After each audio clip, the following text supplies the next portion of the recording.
Shalom saudara semua. Puji nama Tuhan, pada sore menjelang malam ini kita dapat berkumpul di tempat ini dan beribadah. Saya undang saudara-saudara semua untuk bangkit berdiri. Kita sama-sama menyanyikan lagu Lebih Dalam Ku Menyembah.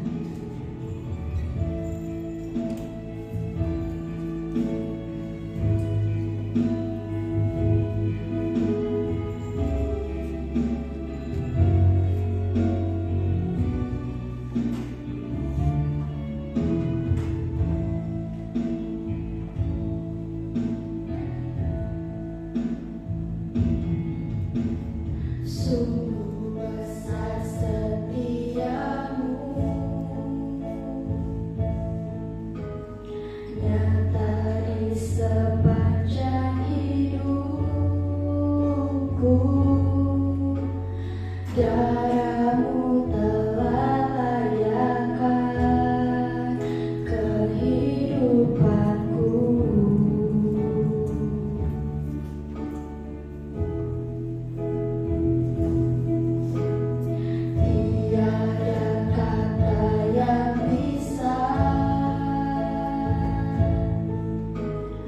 Lukiskan indahnya Kau Tuhan, bagimu segala pujian dan kemuliaan.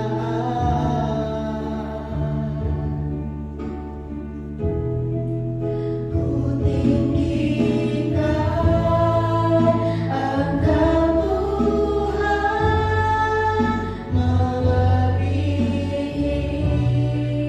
segalanya, lebih dalam ku menyembah, dalam roh dan kebenaran selamanya. Sekali kita akan pujian ini, Lebih Dalam Ku Menyembah. Sungguh besar setiamu,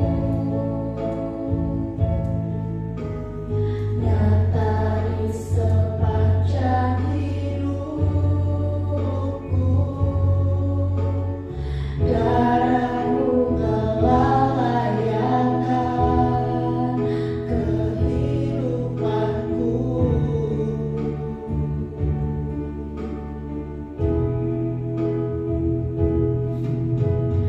Tiada kata yang bisa lukiskan indahnya Kau Tuhan, bagimu segala pujian dan kemuliaan.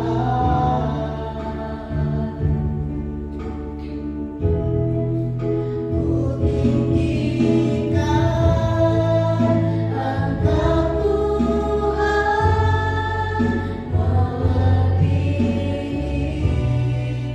segalanya, lebih dalam ku menyembah, dalam roh dan kebenaran. Ku tinggikan Engkau Tuhan, melebihi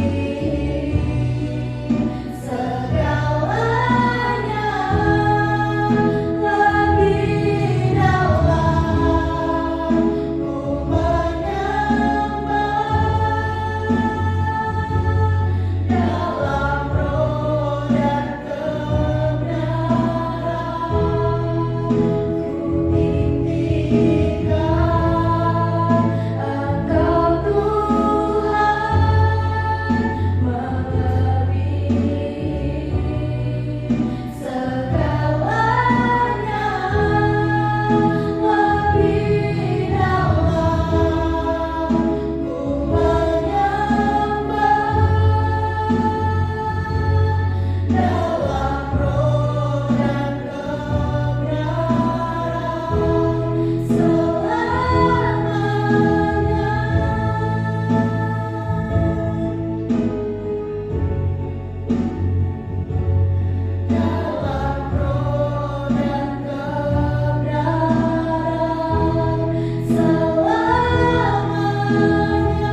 berkumpul di tempat ini dan bisa beribadah di tempat ini Tuhan.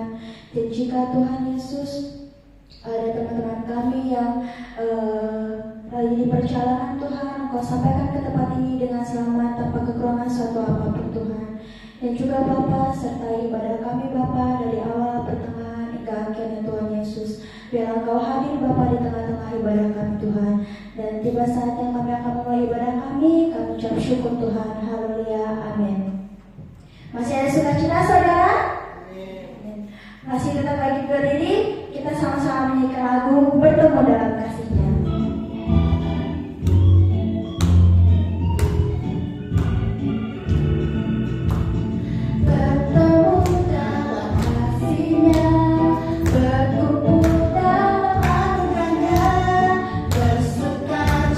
Semua di dalam rumah Tuhan.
dan berguna bagi gereja ini.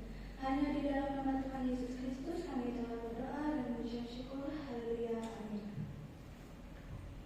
Ya, bertugas saya persilahkan kita iringi dengan lagu Hati yang Gembira Adalah Obat.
setiap kami.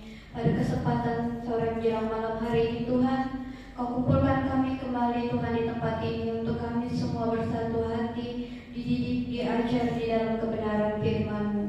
Mari Bapa saat ini Tuhan kami undang Roh Kudus-Mu bekerja di tengah-tengah kami. Urapi setiap kami Tuhan, urapi hamba-Mu yang melayani pada saat ini Tuhan, untuk kami dapat mendengarkan firman-Mu, dapat bertumbuh dalam kebenaran firman-Mu. Firman-Mu hidup dan berkuasa atas setiap kami. Pada kesempatan kali ini Tuhan, sebelum kami mendengarkan firman-Mu, kami semua bersatu hati Bapa. Setiap roh jahat, setan, roh iblis, setiap pekerjaan roh jahat di tempat ini, roh penghalang doa, penghalang firman Tuhan yang bekerja di tengah-tengah kami yang bukan daripada Tuhan, kami bersatu hati. Kami ikat, tolak, teging, hancur, patahkan kuasanya di dalam nama Yesus. Di dalam nama Yesus kami teging keluar dari tempat ini Tuhan. Darah Yesus suci kuduskan tempat ini. Darah Yesus tutup bungkus setiap kami, untuk kami semua dapat memahami firman-Mu, untuk perkataan Tuhan dapat bertumbuh di dalam setiap hati kami. Terima kasih Tuhan Yesus, kami siapkan hati kami Tuhan, di dalam nama Yesus. Haleluya, amin. Silakan duduk. Shalom. Shalom, puji nama Tuhan ya. Pada kesempatan sore menjelang malam hari ini kembali kita berkumpul untuk mendengarkan firman Tuhan. Setiap kita yang ada di tempat ini mau bertumbuh di dalam firman Tuhan yang disampaikan.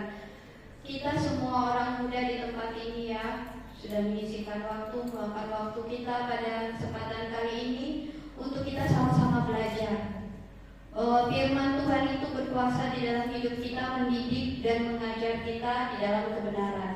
Pada kesempatan sore menjelang malam hari ini kita mau belajar tentang firman Tuhan untuk belajar menguasai diri. Nah, penting buat orang-orang muda ya. Kenapa setiap firman tentang penguasaan diri itu lebih difokuskan kepada yang muda-muda? Sebenarnya mau usia berapapun ya, kita semua selalu belajar untuk menguasai diri. Baik yang muda, baik yang sudah berusia, kita semua memerlukan yang namanya penguasaan diri. Baik itu menguasai diri dari emosi, nafsu dan lain-lain. Karena hal itu penting ya.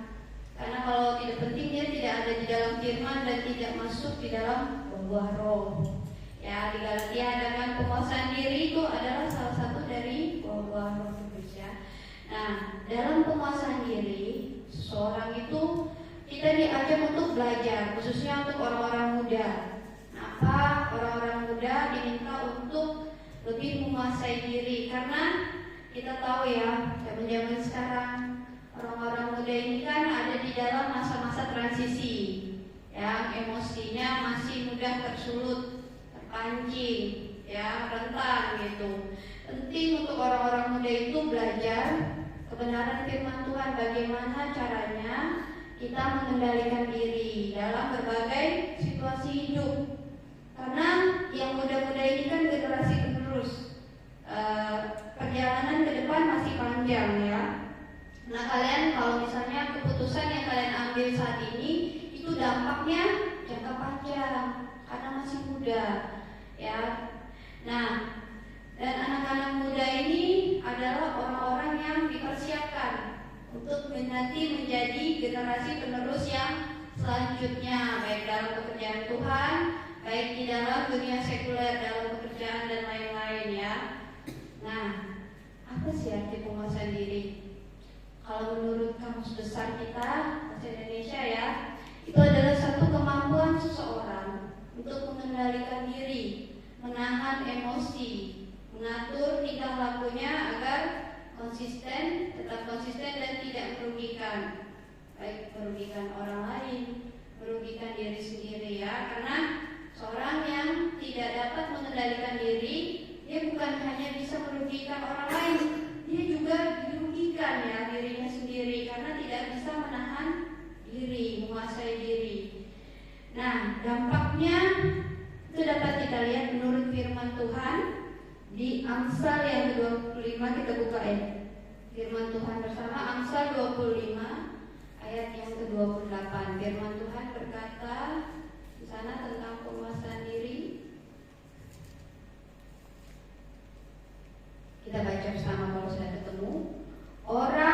yang tidak dapat mengendalikan diri adalah seperti kota yang roboh temboknya.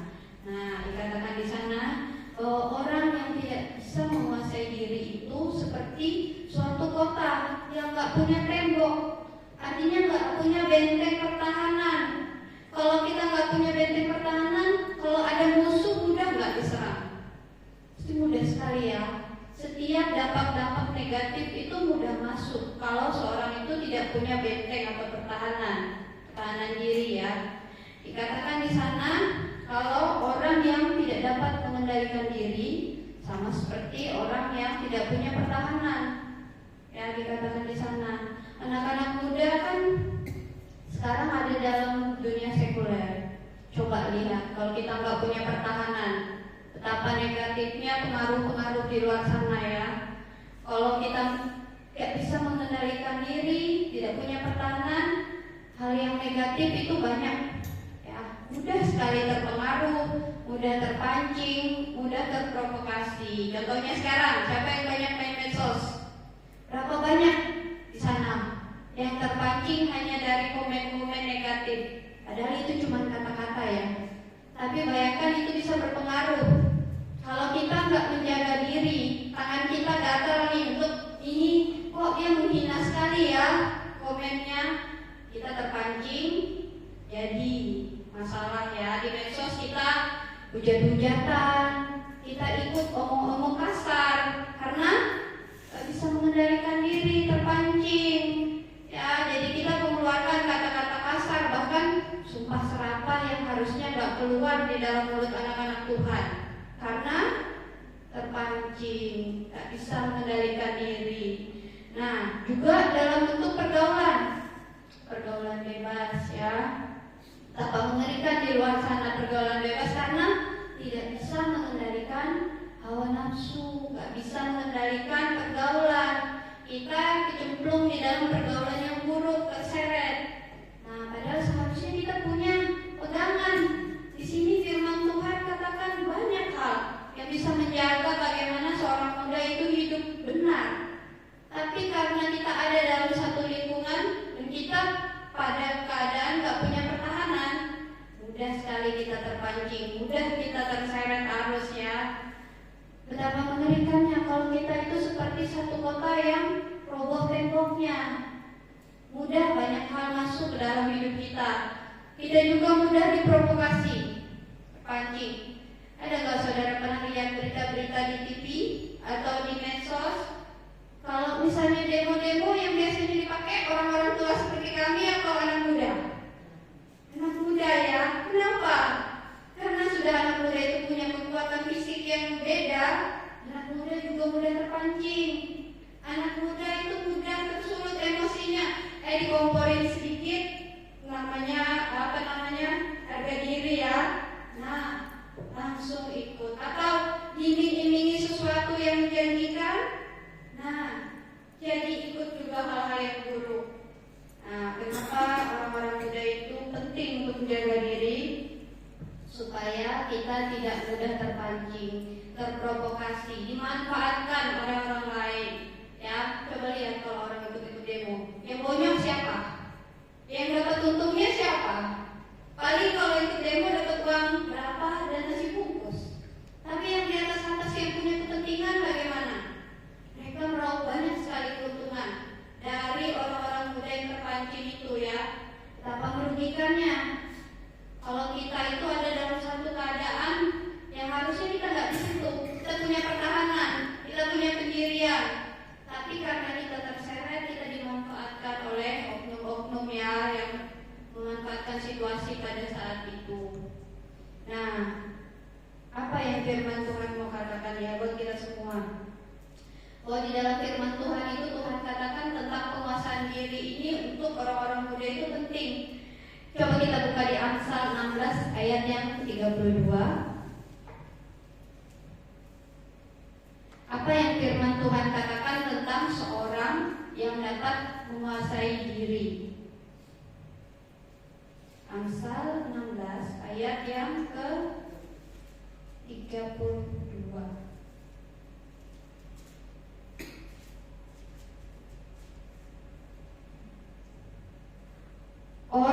yang sabar melebihi seorang pahlawan.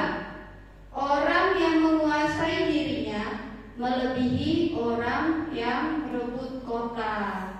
Nah, di sana dikatakan seorang yang sabar itu melebihi seorang pahlawan. Sabar itu mudah apa enggak ya? Kalau dikatakan mudah, kenapa kesabaran seseorang itu dikatakan bahkan melebihi seorang pahlawan? Karena menguasai diri itu lebih sulit daripada orang yang berantem fisik. Coba saudara, mudah enggak? Lebih mudah marah atau lebih mudah menahan emosi? Kalau saudara misalnya dipancing nih emosinya, lebih mudah saudara untuk membalas atau lebih mudah saudara untuk mengampuni atau lepas pengampunan, bahkan mendoakan?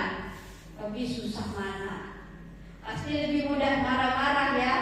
Hal itu kan mungkin ya kita bilang itu manusiawi, wajar kalau kita marah. Tapi firman Tuhan katakan apa tentang kesabaran? Kalau seorang itu bisa bersabar, menguasai diri, menahan amarah, itu lebih hebat daripada seorang pahlawan. Nah, jadi kalau mengalah itu bukan berarti kalah. Tetapi kenapa kita harus menguasai diri? Karena kita mau tunduk pada firman Tuhan. Karena firman Tuhan tidak berkata begitu untuk kita orang percaya ya. Alkitab katakan tentang seorang yang sabar itu melebihi seorang pahlawan. Karena saking gak mudahnya, saking sabar itu susah. Tapi kalau kita bisa bersabar, kita menang, dikatakan lebih daripada pahlawan. Kenapa dikatakan lebih daripada pahlawan? Karena firman Tuhan katakan kita ini lebih dari pemenang. Kenapa? Karena kita menuruti firman. Firman itu lebih daripada yang baik ya. Firman itu kebenaran. Jadi seorang yang bisa bersabar dan menguasai diri itu lebih daripada seorang pahlawan. Karena dia yang menang. Menangnya bukan karena menang dalam konfliknya ya, tapi menangnya karena kita menang, kita seturut dengan firman. Karena kita taat firman ya. Taat firman itu gak mudah. Kita harus menurunkan ego, kita harus menguasai diri, mengendalikan diri, belajar mengalah. Kenapa? Karena kalau kita balas yang jahat dengan yang jahat, kita punya firman Tuhan di sini yang berkata apa untuk musuh kita. Coba dibuka di Matius 5 ayat 39. Di sana berkata apa tentang firman Tuhan ini? 5 Injil Matius 5 ayat yang ke 39. Firman Tuhan katakan di sana, "Tetapi aku berkata kepadamu, janganlah kamu melawan orang yang berbuat jahat kepadamu, melainkan siapapun yang menampar pipi kananmu, berilah juga kepadanya pipi kirimu." Nah, bagi orang dunia ini satu kebodohan. Kok ditampar mau-mau aja gitu ya. Sebenarnya firman ini berkata tentang pengendalian diri. Oh, ketika kita itu berhadapan dengan orang yang berbuat jahat, kita tidak membalasnya dengan sesuatu yang sama jahatnya, tetapi kita melawannya dengan sesuatu yang baik. Bahkan dikatakan di firman Tuhan apa? Kasihi musuhmu. Bagaimana mungkin orang bisa berkata demikian ya, kalau bukan itu firman Tuhan? Kalau manusia nggak mungkin begitu. Manusia itu kalau misalnya ada dalam satu masalah, minta saran sama teman, sarannya udah balas, atau seenggak-enggaknya paling dikompor-komporin, paling enggak disabar-sabarin aja ya. Tapi kalau firman Tuhan katakan apa? Kita disuruh mengasihi, kita disuruh mengampuni. Satu hal yang satu tingkat lebih tinggi ya daripada yang dunia katakan. Hanya anak-anak Tuhan itu patokannya firman. Bedanya di situ ya. Nah, jadi ketika kita menang atas penguasaan diri, kita jadi pemenang itu karena kita melakukan firman. Nah, apa yang harus kita lakukan sebagai supaya kita dapat selalu belajar menguasai diri. Itu kan tadi kita sudah dengarkan dampak-dampaknya, kita sudah dengarkan apa yang terjadi kalau kita tidak bisa menguasai diri. Nah, apa yang harus orang muda lakukan supaya bisa belajar menguasai diri? Bisakah dilakukan dengan kekuatan kita sendiri? Kadang-kadang ya, kalau misalnya kita berusaha sedemikian rupa, masih juga bisa kita lakukan hal yang salah. Nah, untuk itu kita belajar dari firman. Coba kita buka Mazmur 119 ayat 9. Ini firman Tuhan yang sudah sering kita dengar di tempat ini ya. Sering juga dibawakan oleh hamba-hamba Tuhan yang membagikan firman. Bagaimana seorang muda mempertahankan kelakuannya bersih?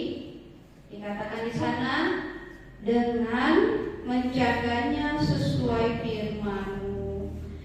Nah, jadi ketika kita mau hidup kita itu berjalan bersih, kelakuan kita bersih, bukan dengan kekuatan kita ya, tapi dengan firman. Karena firman ini yang menjaga kita di tempat ini semua ya. Kalau kita berusaha dengan kekuatan sendiri, kadang-kadang juga sering jatuh, sering salah, kita anggap kita benar. Tapi kita berpatokan di sini bukan pada kebenaran kita, tapi pada firman. Kita kasih contoh ya. Tuhan Yesus ada dalam pencobaan pada gurun. Dia di sana dicobai apa itu? Batu menjadi roti. Suruh waktu dia dicobai dalam keadaan lapar, Tuhan Yesus diminta mengubah batu menjadi roti. Bisa nggak Tuhan melakukannya? Sangat bisa sekali. Dia pencipta. Jangankan batu menjadi roti, kita manusia juga diciptakan Tuhan ya. Nah, tapi untuk apa Tuhan membuktikan hal yang seperti itu kepada iblis? Nah, di sana Tuhan melawan iblis sendiri itu dengan berkata apa? Ada tertulis. Tuhan Yesus memberikan contoh kepada kita untuk kita bisa menguasai diri, kita menggunakan firman. Nah, jadi padahal Tuhan Yesus itu firman itu sendiri, dia firman yang hidup. Tapi untuk dia memberikan contoh pada kita, dia menggunakan firman. Ada tertulis, berapa kali pencobaan itu? 3 kali di padang gurun ya. Tetap Tuhan menggunakan firman. Ada tertulis di sana dikatakan. Nah, sama seperti juga Raja Daud. Raja Daud pernah jatuh menurut Sheba. Nah, tapi Tuhan sampaikan firman melalui nabinya untuk raja ini bertobat. Tetap firman yang menuntut dia kembali ke jalan yang benar. Ya, contoh, banyak contoh di Alkitab ini. Kalau seorang tidak bisa menguasai diri, ada yang tahu contoh yang tidak bisa menguasai diri? Yang sampai melakukan satu kesalahan besar hanya karena nggak bisa menguasai diri? Kitab Kejadian ya, Kain dan Habel. Nah, Kain itu kan awalnya iri, dia marah. Sudah diperingatkan Tuhan dengan firman-Nya untuk berhati-hati, tapi dia tetap pada pendiriannya, dia nggak mau mendengarkan firman, dan akhirnya apa? Awalnya hanya iri hati, marah, ujung-ujungnya dia membunuh saudara kandungnya. Ya, akibatnya fatal. Nah, kalau kita misalnya anak-anak muda nggak bisa menguasai diri dari nafsu misalnya ya, kita gunakan masa muda kita hidup dalam pergaulan bebas. Ujungnya apa? Masa depan rusak ya, kita nggak tahu ke depan bagaimana. Kalau misalnya ada yang nggak bisa menguasai diri dari emosi, ikut satu pertikaian misalnya, berantem, ujung-ujungnya pidana, masuk penjara, bagaimana masa depan? Pasti terpengaruh kan? Nah, penting kan untuk anak muda itu menguasai diri, karena dampak jangka panjangnya itu sangat fatal kalau kita itu tidak bisa menguasai diri. Contohnya Kain Habel, hanya karena iri hati, marah di dalam hatinya, tidak bisa dia kuasai dirinya, ujung-ujungnya membunuh. Ada lagi yang dari segi nafsu, Simpson ya, hidup dalam pergaulan bebas, ujung-ujungnya apa? Matanya dicongkel, akhirnya dia membayarnya dengan nyawanya. Betapa mengerikan ya. Sebenarnya banyak contoh yang membuat kita bisa belajar Di Alkitab kalau saudara baca ada banyak hal yang membuat kita itu bijaksana, ya, orang-orang muda bijaksana, penuh hikmat ketika saudara hidup ke depan ini, ya. Karena Tuhan mau punya rencana buat saudara semua di tempat ini. Tuhan mau pakai setiap saudara ini untuk rencana Tuhan. Jadi pada saat ini saudara semua dipersiapkan dan diingatkan kembali untuk belajar yang namanya penguasaan diri. Belajar untuk mengendalikan diri sesuai dengan firman. Nah, berikutnya sesuai dengan firman, apalagi yang harus dilakukan? Nah, di sini kan firman ini menuntun kita semua, ya. Ketika orang-orang muda mau belajar menguasai diri dari firman Tuhan, yang kedua komunitas, ada di dalam persekutuan. Nah, penting ya kalau yang ini, karena kalau berjalan sendiri arahnya bisa nggak jelas. Kalau saudara mengalami sesuatu misalnya sama orang lain nggak bisa terbuka. Mungkin kalau orang tua ada yang sama orang tuanya kurang dekat. Nah, tiba-tiba kan mengalami sesuatu, mau bicara ke siapa? Kalau ngomong keluar bisa aja mendapatkan saran yang salah. Nah, di sini kita punya hamba-hamba Tuhan, kakak-kakak rohani yang selalu membawa kita pada kebenaran firman Tuhan. Jadi kalau punya masalah, persoalan, kalau tidak bisa saudara itu bawa di dalam doa, butuh sharing, butuh tuntunan, butuh dukungan doa, datang ke komunitas, ya. Karena di dalam sini kita juga melayani orang-orang yang butuh dukungan doa. Karena mental health itu, ya, jangan kira ini baik-baik semua mukanya. Kadang ada yang bisa menyimpan satu di dalam hatinya yang bahkan gak bisa disampaikan ke orang-orang terdekat. Nah, yang seperti itu butuh orang lain, butuh tuntunan. Supaya apa?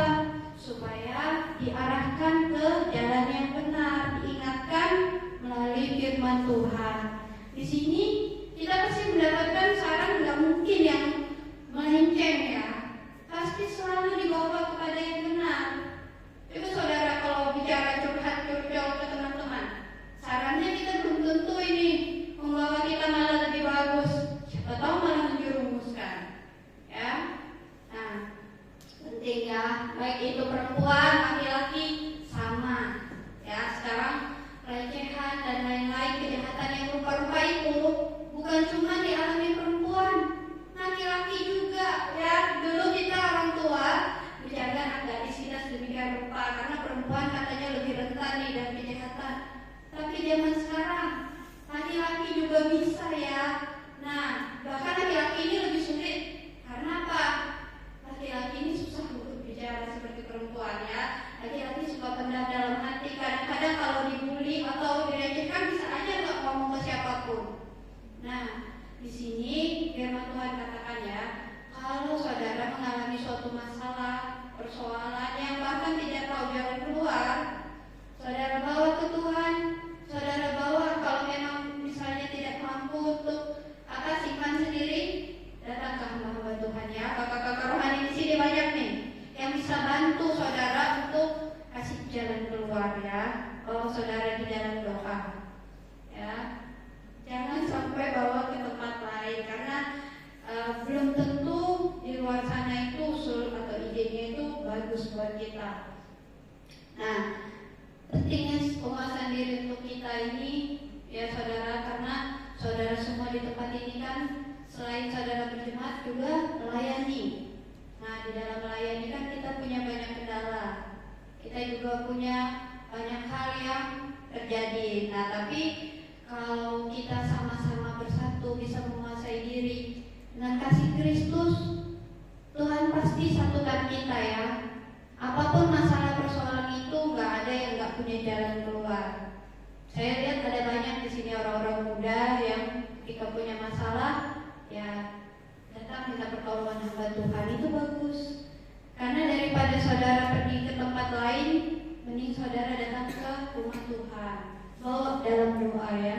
Bawa kepada orang-orang yang takut akan Tuhan untuk saudara dituntun. Amin. Untuk firman Tuhan pada kesempatan sore hari ini, satu pesan untuk kita pada kesempatan sore hari ini, untuk kita sama-sama belajar menguasai diri dalam kekuatan firman Tuhan, bertumbuh terus dalam komunitas orang-orang yang takut akan Tuhan. Nah, karena saudara semua suatu saat akan dipakai Tuhan dengan dahsyat dan luar biasa.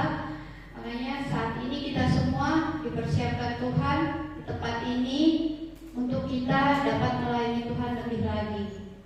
Amin. Untuk firman Tuhan saya serahkan kembali kepada kakakku.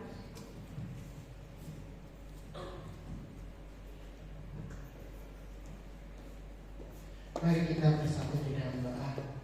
Bapa yang baik, kepada kami datang di hadirat-Mu, kami bersyukur buat penyertaan Tuhan kasih setia Tuhan yang melimpah atas kehidupan kami, sehingga kami boleh ada pada sore hari ini. Kami sudah memuji memuliakan nama-Mu, kami sudah mendengarkan firman-Mu. Biarlah semuanya itu boleh menjadi berkat bagi kehidupan kami, membawa kami untuk semakin dekat dengan Tuhan dan hidup dalam firman-Mu Tuhan. Tuhan Yesus, kami memberkati kakak adik yang sudah memberkati kamu firman-Mu, berkatilah pelayanannya, keluarganya, apapun yang dia kerjakan, kau berhasil untuk seluruh sidang pemuda remaja yang melayani pada sore menjelang malam hari ini. Kami juga berdoa untuk pelayanannya, untuk sekolah, kuliah, apapun mereka kerjakan, semuanya itu mendatangkan kesukacitaan bagi nama Tuhan. Terima kasih Tuhan Yesus, hidup pemuda yang hadir pada malam hari ini, kami juga menyerahkan ke dalam tangan Tuhan. Kau senantiasa memberkati, Kau senantiasa hadir dalam kehidupan anak-anak-Mu di tempat ini. Kau yang menolong mereka dalam studi dan dalam pelajaran mereka. Engkau yang senantiasa memberkati pekerjaan mereka. Kau yang senantiasa hadir dalam keluarga mereka. Terlebih Engkau mengurapi mereka dalam pelayanan mereka. Engkau tambah-tambahkan karunia talenta atas setiap mereka, sehingga hidup mereka boleh berkenan di hadapan-Mu dan mereka semakin dewasa di dalam Engkau. Terima kasih Tuhan, terima kasih Yesus, terima kasih Roh Kudus. Sebentar kami akan berpisah satu dengan yang lain. Kami minta penyertaan Tuhan, penjagaan Tuhan atas setiap kami hingga sampai tempat tujuan kami dengan selamat. Kumpulkan kami Tuhan pada ibadah-ibadah yang lain bersama teman-teman, saudara-saudara seiman kami untuk boleh beribadah bersama di tempat ini. Terima kasih Tuhan Yesus. Ini doa permohonan kami, dan di dalam nama Tuhan Yesus Kristus kami berdoa dan mengucap syukur. Haleluya, amin. Puji nama Tuhan. Untuk kita sekalian, untuk jadwal bisa dilihat di grup, kemudian yang namun bisa ke Kakak Maria setelah ibadah ini. Bagi yang tidak bisa melayani atau berhalangan bisa menghubungi saya atau Kakak Ria. Jangan mendadak tapi ya. Oke, itu saja yang dapat saya sampaikan. Selamat malam minggu